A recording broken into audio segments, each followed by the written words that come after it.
This video contains AI-generated narration and visuals. It is intended for educational and storytelling purposes only.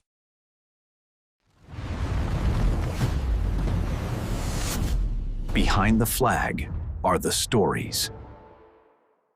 October 3rd, 1993. Mogadishu, Somalia. U.S. Army Rangers and Delta Force operators prepare for a high-risk mission to capture top lieutenants of Somali warlord Mohammed Farah. Intelligence reports place the targets deep within a hostile neighborhood. The air is hot, dusty, and filled with tension. For 18-year-old Private First Class Jamie Ortega, this is his first real combat mission. His hand shakes slightly as he checks his M16. Beside him, 32-year-old Master Sergeant Gary Gordon gives a nod, calm, composed, battle-hardened. The Black Hawks are already spinning up. They all know this mission could change everything. The order is given, go, go, go. The roar of rotors drowns out most other sound as Black Hawk helicopters lift into sky, blades slicing through the dusty air. Four chalks of Rangers and Delta operators begin their descent into heart of Mogadishu.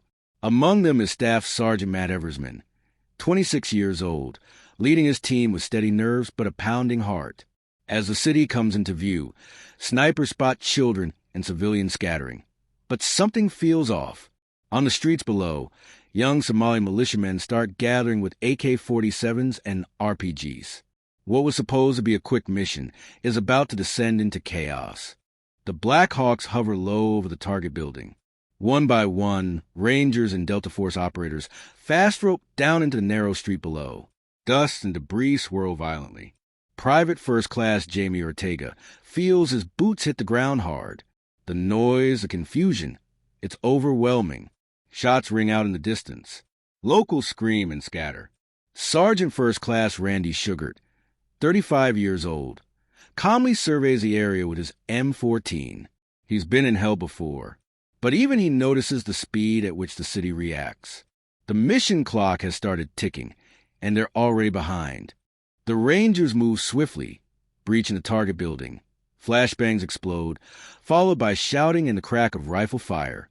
Within minutes, the Hab Brigadier Warlord's top lieutenants are captured, but the noise has drawn attention. From all directions, armed Somali fighters are converging. On the rooftop, Specialist Grimes, 24 years old, African-American, scans the skyline with binoculars, his hands trembling. Lieutenant Colonel Danny McKnight, 39, inside a Humvee convoy below, gets word over the radio. Hundreds approaching. The extraction must happen now, or not at all.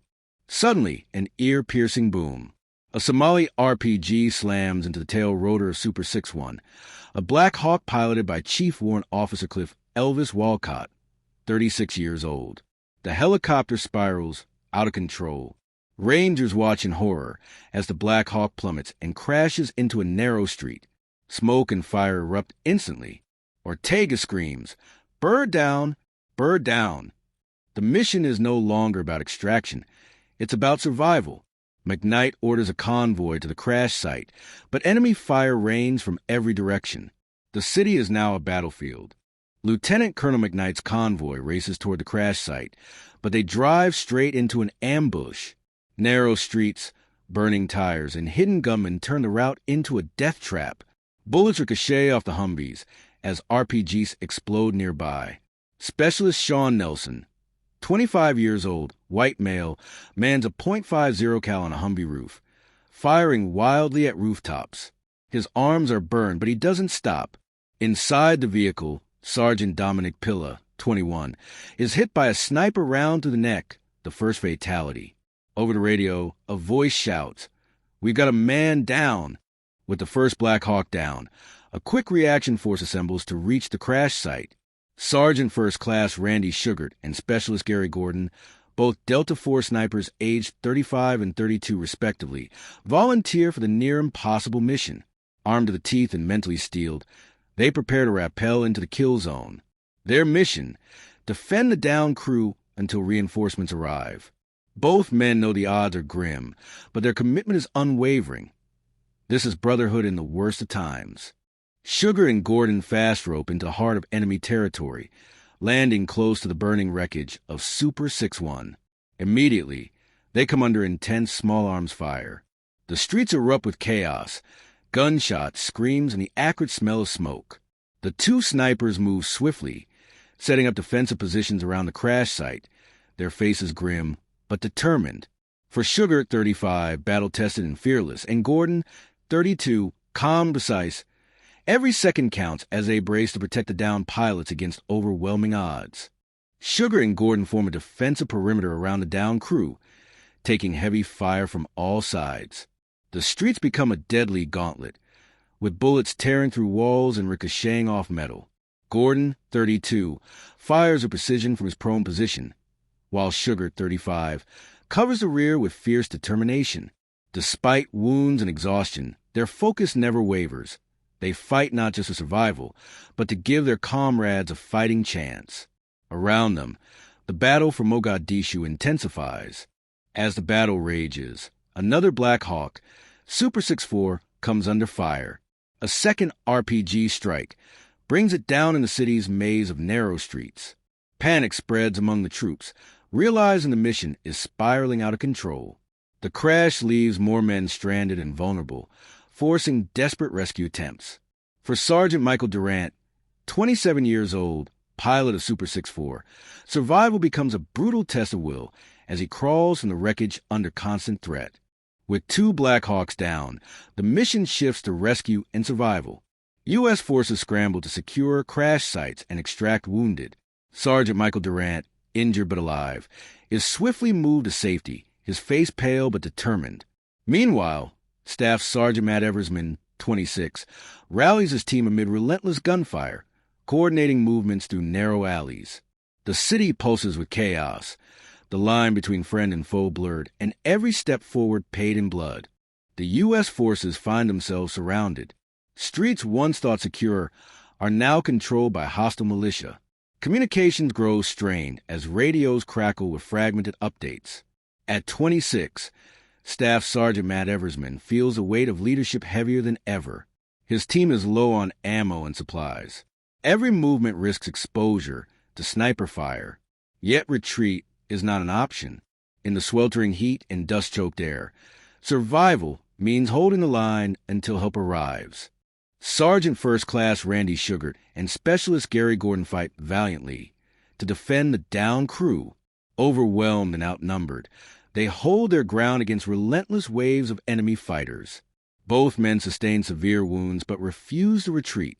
Their courage and sacrifice become legendary, a testament of brotherhood and duty in the face of impossible odds. Their final moments etch into history the true cost of the battle.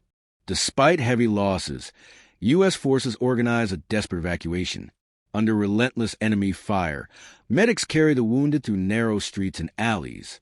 Staff Sergeant Matt Eversmann leads his battered team, shielding them with suppressive fire. Every moment counts as the sun sets over Mogadishu, casting long shadows on a city gripped by violence. The soldiers' endurance and teamwork become a fragile lifeline between life and death. Night descends over Mogadishu, bringing a temporary lull but no relief. The city is silent, save for distant gunfire and cries. U.S. soldiers, exhausted and wounded, regroup in makeshift positions. For 24-year-old Specialist Grimes, the dark is a haunting reminder of what's been lost and what might still come. Radios crackle with fragmented orders and hopes for reinforcements. Survival now depends on patience and resolve in the unforgiving night. As dawn breaks, relief forces finally push into the city. Helicopters and armored vehicles carve a path through hostile streets. Exhausted U.S. soldiers rally, drawing strength from the reinforcements. Staff Sergeant Matt Eversmann, 26, leads a final push toward extraction points. Though battered, their spirit remains unbroken. The battle has left scars, physical and emotional, but hope glimmers in the sunrise. With reinforcements holding the perimeter, U.S. forces begin extracting the wounded and survivors. Staff Sergeant Matt Eversmann coordinates the evacuation under fire, rallying his men despite exhaustion and injuries. Each soldier carried away represents a hard-fought victory against overwhelming odds. The mission's chaos slowly turns to controlled retreat, a testament to courage, discipline, and brotherhood forged in battle. With no room left in the rescue vehicles, dozens of Rangers and Delta operators are forced to run on foot, the Mogadishu Mile. Under fire, dehydrated, and wounded, they sprint through hostile streets toward the stadium held by UN forces. Among them, Private Jamie Ortega, 18, limps alongside his unit, eyes fixed forward, fear masked by resolve. Their boots pound the cracked pavement as bullets zip by. It's not a retreat. It's the final stand of endurance, brotherhood, and survival.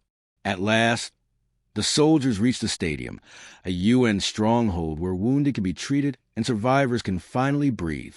Inside, silence falls. Some collapse in exhaustion. Others scan for their missing brothers. Private Jamie Ortega, 18, kneels beside the wounded, his hands shaking. Not from fear, but from everything he's endured. Over 100 U.S. troops are wounded. 18 are dead, but they didn't break. What began as a mission became a crucible of human spirit and sacrifice. In the days that follow, the world learns the true cost of the Battle of Mogadishu. The images, downed helicopters, wounded soldiers, Somali civilians, burn into history. Sergeant First Class Randy Shughart and Specialist Gary Gordon are posthumously awarded the Medal of Honor for survivors like Private Jamie Ortega and Staff Sergeant Matt Eversmann. Life is never the same. They fought for their brothers and for a mission that became a legend. Their sacrifice echoes beyond the battlefield.